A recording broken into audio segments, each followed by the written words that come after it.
Welcome to McPlum, simple solutions served daily. In this video, I will explain how to use Windows File Recovery. First, ensure you have the application installed from the Microsoft Store. This powerful command line tool helps you recover files that were accidentally deleted, corrupted, or lost from various storage devices. It supports hard drives, SSD, USB drives, and memory cards. Understanding its basic function is your first step towards successful data retrieval. Before starting, it's crucial to prepare properly.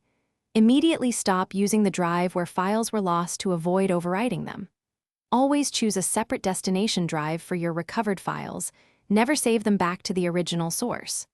Also, determine the file system of your affected drive, like NTFS, FAT, exFAT, or ReFS, as this impacts the recovery mode you will use. To begin, open Windows File Recovery as an administrator. The core command structure is straightforward: WinFir source drive, destination drive, /mode.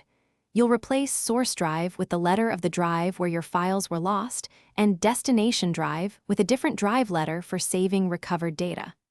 The /mode parameter specifies the recovery method, which we'll discuss next.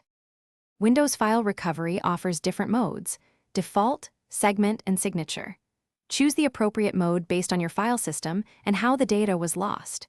You can also refine your search using switches like /n to specify file names or types, for example, /and*, JPG to find all JPEG images. Remember to check the description for a link to the Owala water bottle and other great deals. This tool can be very effective with careful use. Thanks for watching. Stay juicy and subscribe.